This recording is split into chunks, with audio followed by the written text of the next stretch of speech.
Hello students, कैसे हैं आप सभी। मैं दिग्विजय फिर से स्वागत करता हूं आपका स्कोर हाई क्लासेस के यूट्यूब चैनल पर। आज हम क्लास 10th मैथमेटिक्स में आप लोगों के लिए अर्थमेटिक प्रोग्रेशन जो कि चैप्टर 5 है एनसीईआरटी का, उसका पार्ट 2 लेकर के आ गए हैं। और ये बहुत ही इंपॉर्टेंट वीडियो लेक्चर आप लोगों के लिए होने वाला है, क्योंकि उसमें अपन वेरियस टाइप के क्वेश्चन करेंगे और वैरायटी ऑफ क्वेश्चंस करेंगे और बेसिक कॉन्सेप्ट भी सीखेंगे। यहां से जो फर्स्ट टॉपिक मैं आप लोगों के लिए ले रहा हूं वो ये ले रहा हूं कि जब भी हमें ऐसा क्वेश्चन पूछा जाएगा कि हमें nth टर्म बताइए, हमें मान लीजिए कि सिक्स्थ टर्म बताइए, लेकिन वो सिक्स्थ टर्म आगे से नहीं पूछ करके एपी के पिछले एंड से हमसे सिक्स्थ टर्म पूछता है, तो हमें ये कैसे पता चले कि वो आगे से कौन सी टर्म पूछ रहा है जो किसी भी एपी में पीछे से सिक्स्थ टर्म है या पीछे से 10th टर्म है, वो आगे से कौन से नंबर पे आ जाएगी, ये हमें कैसे पता चले। क्योंकि हम लोग बहुत इजी वे में अभी तक चैप्टर 5 का फर्स्ट पार्ट पढ़ चुके हैं, उसमें बहुत ही इंपॉर्टेंट हमने बातें पढ़ी। उसमें इंपॉर्टेंट बातें हमने क्या पढ़ी स्टूडेंट्स, उसमें हमने ये पढ़ा कि कोई भी एपी की जो जनरल फॉर्म है वो A comma a plus minus D comma a plus minus 2d comma a plus minus 3d, मतलब जहां पे जितनी टर्म्स वो पूछ रहा है उसका एक कम डी ही वहां आएगा। अगर मैं सिक्स्थ टर्म की बात करूं, आगे से सिक्स्थ टर्म की बात करूं, तो वो होने वाली है a प्लस 5d। लेकिन जब वो पीछे से सिक्स्थ टर्म पूछेगा तो हम a प्लस 5d नहीं कर सकते हैं स्टूडेंट्स। आज ये मैं आप लोगों को इस टाइप के क्वेश्चन 2 या 3 मेथड से करना सिखाऊंगा। जो आपको अच्छा लगे, फॉर्मूला बेस्ड भी बताऊंगा, जो आपको अच्छा लगे उस मेथड से आप इन क्वेश्चंस को एग्जाम्स में करके आ सकते हैं। मैं फिर से बता दूं आप लोगों को, एनसीईआरटी में ये चैप्टर नंबर 5 है, नाम है अर्थमेटिक प्रोग्रेशन, और कम से कम 5 नंबर के क्वेश्चन बोर्ड एग्जाम में क्लास 10th में पूछे गए हैं। सीबीएसई और आरबीएसई दोनों में ही ये चैप्टर 5 नंबर का है स्टूडेंट्स, ठीक है। तो आज हम बात करते हैं nth term of an AP from the end. पहले इस कॉन्सेप्ट को समझते हैं, उसके बाद लगाते हैं क्वेश्चन। तो मान लेते हैं हमारे पास एक एपी है। मान लेते हैं हमारे पास क्या है, एक एपी है। Let we have an AP. हमारे पास एक एपी है, वो है 1, 3, 5, 7, 10, 13। सॉरी, 2 का डिफरेंस कर दिया यहां से, तो यहां से आ जाएगा 9, 11, 13। क्लियर है, ये बात आप लोगों को यहां से समझ में आ रही है। हमने कितने कितने का डिफरेंस जनरेट करके एक एपी बना ली है। क्या आप मुझे इसमें n बता सकते हैं, n कितना होगा? देखो ध्यान से देखो, n कितना होगा 7, क्योंकि मैंने अपने मन से ये एपी बनाई है 1, 3, 5, 7, 9, 11, 13। तो ये एपी के अंदर जो टर्म्स हैं, n का मतलब क्या होता है, नंबर ऑफ टर्म्स। n का मतलब क्या होता है बच्चों, number of terms in AP. AP में कितनी टर्म्स हैं दिख रही है आप लोगों को, 1, 2, 3, 4, 5, 6, 7 टर्म्स हैं। अब हमसे क्वेश्चन ये पूछा गया कि पीछे से थर्ड टर्म बताइए। क्या क्वेश्चन पूछा गया हमसे कि पीछे से थर्ड टर्म बताइए। अब फर्स्ट टर्म पीछे से क्या है, 13, सेकंड टर्म क्या है, 11, और थर्ड टर्म क्या है, ये है थर्ड टर्म। ये है थर्ड टर्म, कहां से, पीछे से, पीछे की ओर से ये थर्ड टर्म है एपी की। तो हमें ये पता चल गया है third term from the last कितनी है, यहां से 9 है। लेकिन अब हमें यह नहीं पता चल पा रहा है कि ये आगे से कौन से नंबर पे है। तो काउंट करके देख लेते हैं, उसके हिसाब से हम एक फॉर्मूले का जनरेशन कर लेंगे, एक फॉर्मूले को जनरेट कर लेंगे, जिससे चाहे कितने भी लंबी एपी हो, कितने भी उसमें नंबर ऑफ टर्म्स मौजूद हो, हम उसे अपने दिमाग से कैलकुलेट कर लेंगे। हम अगर फॉर्मूला भूल भी जाएं तो इस कॉन्सेप्ट को नहीं भूलने वाले हैं जो मैं आज आप लोगों को पढ़ाने जा रहा हूं। आप मुझे बताइए कि यहां से 9 जो है वो पीछे से थर्ड टर्म है, तो आगे से कौन सी टर्म है, काउंट करके देखते हैं। First, second, third, fourth, fifth. तो ये जो 9 है, ये फिफ्थ टर्म है। क्या है, fifth term from the starting से ये कौन सी टर्म है, ये फिफ्थ टर्म है। तो क्या बनाया जाए फॉर्मूला, क्या फॉर्मूला बनाया जाए? देखो बड़ा ही आसान है। टोटल नंबर ऑफ टर्म्स कितने हैं स्टूडेंट्स, 7 है। तो हमें यही पता करना है ना कि आगे से कौन सी टर्म है, फिफ्थ टर्म कैसे बनी, तो इसका फॉर्मूला जनरेट करते हैं। टोटल नंबर ऑफ टर्म्स क्या है, 7 है। तो 7 में से हमको पीछे से कौन सी टर्म पूछी थी, थर्ड, तो 7 में से क्या माइनस कर दो, 3 को माइनस कर दो। लेकिन जैसे ही आप 7 में से 3 को माइनस करोगे कितना आने वाला है, 4 आने वाला है। क्या ये आगे से फोर्थ टर्म थी, नहीं। 7 टर्म्स में से पीछे से जो तीसरी टर्म है वो आगे से कौन सी है, फिफ्थ है, तो फोर्थ तो नहीं है। मतलब टोटल टर्म में से जो पीछे से टर्म पूछी गई है उसको माइनस करने से हम आंसर पे नहीं पहुंच रहे हैं, तो क्या कर दो, +1 कर दो। क्या ये आएगा यहां से फिफ्थ टर्म, ये ही टर्म होगी, तो यही टर्म होगी फिफ्थ टर्म। आ जाइए मैं आप लोगों को एक क्वेश्चन करवाता हूं जिसमें ज्यादा आपको अच्छे से क्लियर होगा। और उस क्वेश्चन को देखो, अब इस क्वेश्चन को अगर अपन पहले इस क्वेश्चन को दूसरे मेथड से करते हैं, अभी तो हमें समझ में आ गया है कि 9 के यहाँ पे क्या है, फिफ्थ टर्म है, तो हम क्या लगा देंगे, a+4d। तो क्या करेंगे भैया, a+4d, क्योंकि a5 निकालने के लिए क्या ही करेंगे, a+4d करेंगे। a कितना है भैया, 1 है, +4, d कितना है, 2 है, तो 4 2 जा 8 +1 9, यहां से आंसर आ गया। अगर आप चाहें तो इस क्वेश्चन को दूसरे मेथड से भी कर सकते हैं। आपसे क्या पूछ रहा है, थर्ड टर्म पूछ रहा है, एपी के पीछे से थर्ड टर्म पूछ रहा है। एक काम कर दो, इस एपी को ही क्या कर दो, आप रिवर्स कर दो। तो ये तो हमारा है बेसिक मेथड, ये तो हमारा है बेसिक मेथड। मान लेते हैं कि पीछे से mth टर्म पूछ रहा था, तो हम कैसे निकालेंगे, हम निकालेंगे n - m + 1th term from the starting. ये बात आपको समझ में आ गई होगी। मैं क्या कहना चाह रहा हूं, टोटल टर्म क्या थी मेरे पास, 7 थी, मुझसे कौन सी पूछ रहा था, थर्ड, तो 7 - 3 + 1, n टर्म टोटल है, मुझसे कौन सी पूछ रहा है, mth टर्म पूछ रहा है, तो n - m + 1 थर्ड टर्म आगे से मुझे बतानी है। क्लियर है।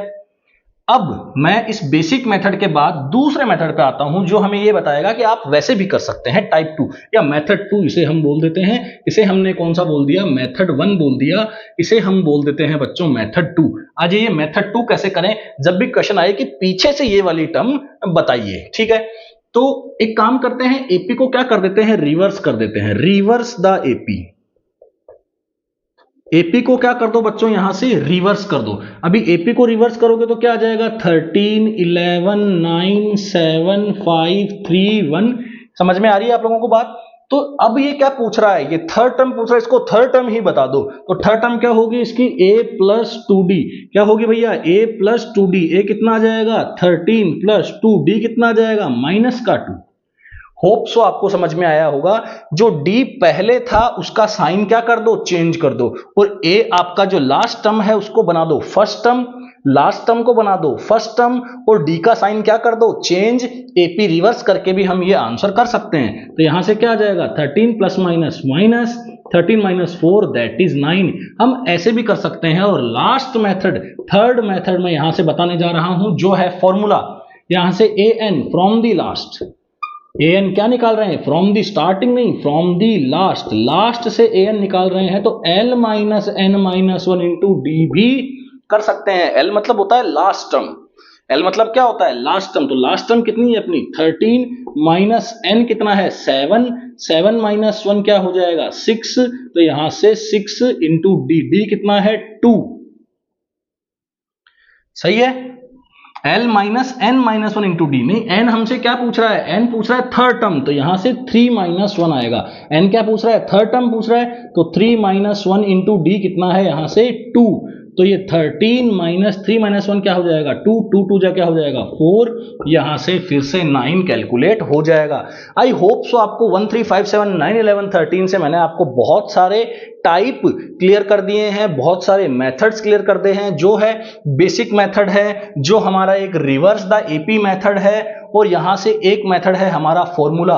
मैं आपको प्रिफर करूंगा कि आप इससे ना इससे आप इससे किया कीजिए। ये जो थर्ड मेथड है ये बहुत इजी है, बहुत ही आसान है। इसमें l - n - 1 इंटू डी करना है।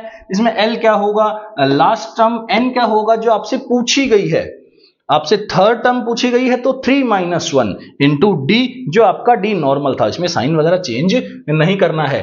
ठीक है स्टूडेंट्स, अब हम बात करते हैं आगे कुछ क्वेश्चंस की जो कि हैं बहुत ही ज्यादा इंपॉर्टेंट और इससे रिलेटेड ही हैं। चलो तो एक क्वेश्चन लगाते हैं जो इसी टॉपिक से रिलेटेड है।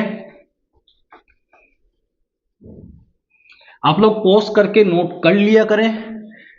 टॉपिक वाइज सीरीज में तो आपको एक पॉज में काम हो जाएगा, लेकिन जब मैं पार्ट्स पे लेकर के आऊंगा आपको तो मेरे को 2 से 4 बार बोर्ड इरेज करना पड़ सकता है। वीडियो लेक्चर मैं सोच रहा हूं 20 मिनट से ज्यादा नहीं जाए, क्योंकि आप लोगों को 20 मिनट से ज्यादा आई थिंक नहीं देखना होता है। चलो तो क्वेश्चन करते हैं। फाइंड द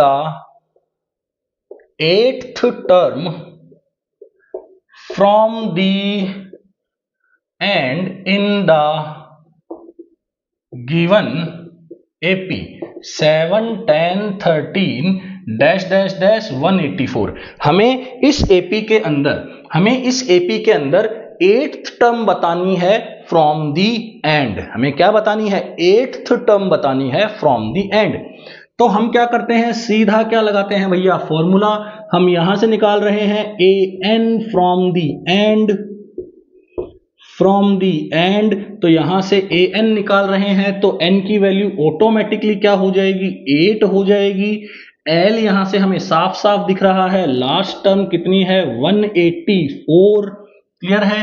क्या हमें d दिख रहा है? जी बिल्कुल, d क्या है, 10 - 7 कितना है, 3। तो d की वैल्यू कितनी है, 3। तो कर देते हैं यहां से l - n - 1 इंटू d। तो 8th टर्म मैं फ्रॉम दी एंड निकाल रहा हूं, तो l की जगह पे क्या आ जाएगा अपना 184 माइनस n की जगह पे क्या आ जाएगा 8 - 7, 8 - 1 7 बन जाएगा। d कितना है, 3। तो 184 में 7 3 जा 21, तो 3 यहां से 6 और ये 163। इसका क्या आंसर आ जाएगा स्टूडेंट्स, 163। क्लियर है?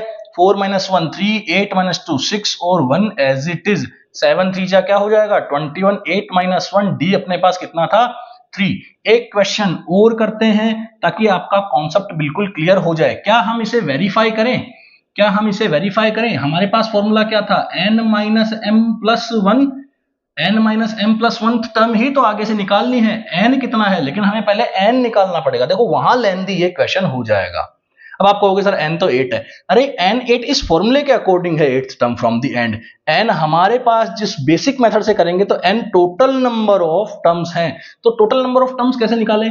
तो टोटल नंबर ऑफ टर्म्स निकालने के लिए an को क्या कर दो 184, a + n - 1 इंटू d को कर दो क्या 184, a कितना है 7, n मुझे पता नहीं कि टोटल नंबर ऑफ टर्म्स इसमें क्या है, d कितना है 3, यहां से आ गया 184, 7 को कर दो यहां से माइनस, तो ये 184 माइनस का क्या हो जाएगा 7, 4 गए 3 गए 177 और n - 1 177/3 आ जाएगा। तो 3 से 5 जा 15, 3 9 जा 27, n की वैल्यू कितनी आ गई 60। मतलब टोटल नंबर ऑफ टर्म्स कितनी है, यहां से 60 है। टोटल नंबर ऑफ टर्म्स कितनी है 60। तो अब हमें 8th term from the and निकालनी है ना। 8th term from the and निकालने तो हमें यह पता लगाना है कि ये आगे से कौन सी टर्म है। क्लियर है? हमें क्या पता लगाना है स्टूडेंट्स कि ये आगे से कौन सी टर्म है। तो आगे से कौन सी टर्म होगी, n - m+1। n कितना 60 माइनस m मतलब 8 प्लस का 1 मतलब 52 + 1 दैट इज 53rd टर्म। हमें आगे से कौन सी टर्म बतानी है, 53rd टर्म। तो वो होगी a + 52d। a कितना है 7, 52 इंटू 3, 3 2 जा 6, 5 3 जा 15 और यहां से कितना आ जाएगा 163। आप देखिए स्टूडेंट्स दोनों केसेस में आंसर क्या आ रहा है, सेम आ रहा है। थर्ड मेथड आपको मैंने करवाया है कि आप इसको एपी को क्या कर सकते हैं, रिवर्स कर सकते हैं, जहां पे आपका एल क्या बन जाएगा ए और डी का साइन आपको चेंज करना नहीं भूलना है। अगर डी का साइन चेंज कर देंगे तो आपका ये टॉपिक एकदम क्लियर है। 3 मेथड से मैंने आपको ये टॉपिक सिखाया है। अब मैं छोटे से एक और टॉपिक की बात करने वाला हूं जहां पे हमें करना होता है एपी का सिलेक्शन करना होता है, एपी की टर्म्स का क्या करना होता है, सिलेक्शन करना होता है। स्टूडेंट्स एपी की टर्म्स का जो सिलेक्शन होगा वो किस हिसाब से होगा देखिए। तो यहां से छोटा टॉपिक चलेगा, selection of terms of an AP. या एनी एपी, किसी भी एपी के टर्म्स का जो सिलेक्शन किया जाए वो कैसे किया जाए। देखो आप लोग जानते हो बेसिक, क्या जानते हो आप, बेसिक ये जानते हो कि कई बार आप लोगों को तीन टर्म्स बोली जाती है तो आप मान लेते हैं ए प्लस डी, ए प्लस 2d। नो डाउट आप ये तीनों टर्म्स मान सकते हैं एपी की, कोई लोड नहीं है। लेकिन अगर वो आपसे बोले कि इन तीनों टर्म्स का सम ये है तो आप लोगों को ए और डी में एक इक्वेशन मिलेगी। लेकिन मैं आप लोगों को जो ट्रिक बताने जा रहा हूं कि तीन टर्म आप एपी की ये भी मान सकते हैं, उसमें एक टर्म ऑटोमेटिकली क्या हो जाएगी, एलिमिनेट हो जाएगी, या एक वेरिएबल एलिमिनेट हो जाएगा। देखिए क्या ए प्लस डी, ए प्लस 2d एपी की टर्म है, बिल्कुल है, क्योंकि यहां पे क्या डी क्या ऐड हो रहा है, डी, यहां पे भी क्या ऐड हो रहा है, डी, तो एपी की टर्म्स तो है। क्या ये एपी की टर्म है, थोड़ा देख के बताइए, क्या ये एपी की तीन टर्म्स हैं? जी बिल्कुल, ये भी एपी की तीन टर्म्स हैं। क्लियर है? a माइनस डी से पिछली कॉन्जिक्यूटिव टर्म है, इसमें मैंने क्या ऐड किया बच्चों, d ऐड किया, और इसमें भी मैंने क्या ऐड किया, d ऐड किया। तो यहां पे नंबर ऑफ टर्म्स कितनी है, 3 है, लेकिन हम प्रीफर इसको नहीं करेंगे, प्रीफर किसको करेंगे, इसको करेंगे। अच्छा, अगर एपी की टर्म कितनी हो जाए, 4 हो जाए, अगर एपी की टर्म कितनी हो जाएंगी स्टूडेंट्स, 4 हो जाएंगी, तब देखिए क्या होगा यहां से। अगर मैं यहां से ए प्लस डी, ए प्लस 2d, ए प्लस 3d लूंगा, ये मुझे नहीं लेना है। क्यों नहीं लेना है? क्योंकि जब भी मेरे पास क्वेश्चन आएगा और वो ये बोलेगा कि इन तीनों का या इन चारों का सम कुछ ये है, तो आप देखेंगे डी से डी क्या हो जाएगा, सॉल्व करते वक्त, सम करते वक्त डी से डी क्या हो जाएगा, कैंसिल आउट, ए प्लस ए क्या बन जाएगा, 3a, आसान हो जाएगा क्वेश्चन। लेकिन इसके अंदर यहां से सम करने से कुछ भी हासिल नहीं होने वाला है, इसमें भी कुछ हासिल नहीं होने वाला है, इसलिए हम इन्हें एपी की टर्म प्रीफर नहीं करेंगे। हम पढ़ रहे हैं selection of terms in any AP whenever the question is given to us। Question जब हमें दिया जाएगा तो हमें एपी में कौन से टर्म्स का कैसे सिलेक्शन करना है। तो 4 टर्म हम ये नहीं लेकर के हम लेंगे a माइनस 3d, ठीक है, a minus D, A plus D और a प्लस 3d। ऐसा क्यों? क्योंकि जब भी ऐड करेंगे क्वेश्चन मिलेगा हमें कि इनका सम ये है, तीन टर्म्स का सम ये है, तो हम ऐसे माइनस 3d से प्लस का 3d कैंसिल आउट कर देंगे, माइनस डी से प्लस का d कैंसिल आउट कर देंगे, और 4a जो वो कहेगा उसके इक्वल कर देंगे, तो a की वैल्यू आसानी से कैलकुलेट की जा सकती है। मैं एक क्वेश्चन आप लोगों को करवा देता हूं जिससे आप लोगों का ये सिलेक्शन वाला कॉन्सेप्ट भी क्लियर हो जाएगा। एक क्वेश्चन लेते हैं और फिर इस वीडियो लेक्चर, इस सेकंड पार्ट को यहीं वाइंड अप करते हैं। नेक्स्ट पार्ट में हम बात करेंगे सम की। तो क्वेश्चन लिखा हुआ है यहां से, if the sum of 3 consecutive terms of an AP is -3 and their product is 8, find the all 3 terms। हमें all 3 terms बताइए। हमने 3 terms का आपको सम दे रखा है, तो हम क्या करेंगे, let the 3 terms of an AP be a minus d, a plus d। Clear है? हमने 3 टर्म्स AP की मान ली है, और अकॉर्डिंग टू क्वेश्चन जो सम है वो कितना है, -3, तो यहां से a minus D plus a plus d कितना हो जाएगा, -3, तो यहां से d से d क्या हो जाएगा स्टूडेंट्स, कैंसिल, तो 3a is equals to -3, a की वैल्यू क्या आ जाएगी, -1। आगे क्वेश्चन क्या बोला कि इन तीनों का जो प्रोडक्ट है वो 8 है, तो a माइनस डी, a और a प्लस डी का जो प्रोडक्ट है वो कितना है, 8 है। तो आप देखिए कि a माइनस डी और a प्लस डी का जो मल्टीप्लाई होगा वो a square minus D square होगा, इनटू में क्या आ जाएगा, a इक्वल में क्या आ जाएगा, 8। a स्क्वायर की वैल्यू क्या होगी, -1 का स्क्वायर क्या होगा, यहां से देखिए -1 का स्क्वायर क्या होगा, 1 माइनस डी स्क्वायर, और यहां से माइनस का 1 इक्वल 8। अगर मैं इसको माइनस से इंटू करूंगा तो माइनस का 1 प्लस का डी स्क्वायर दैट इज 8। इस -1 को उधर कैलकुलेट करूंगा तो 9, डी की वैल्यू ±3, मतलब d प्लस का 3 भी हो सकता है और d माइनस 3 भी हो सकता है। अगर a तो फिक्स है, d लेते हैं एक बार 3, और a तो फिक्स है, d लेते हैं एक बार -3। अगर ये लेंगे तो हम यहां से तीनों की तीनों टर्म निकाल सकते हैं। तीनों टर्म क्या थी, a minus D, a plus D, a minus D put करेंगे तो -1 प्लस का 3 और -1 और -1 प्लस का सॉरी -1 माइनस का 3 -1 -1 प्लस का 3, तो माइनस का 4 माइनस का 1 और 2, यहां से ये एक एपी कैलकुलेट हो जाएगी। इन तीनों का मल्टीप्लाई आप करके देख लीजिए, प्लस का 8 मिलेगा और इन तीनों का सम करके देखेंगे तो आपको माइनस का 3 ही मिलेगा। ऐसे में बहुत सारे क्वेश्चंस और बहुत सारे पार्ट सभी चैप्टर्स के लिए लेकर के आऊंगा। Thank you so much, keep watching.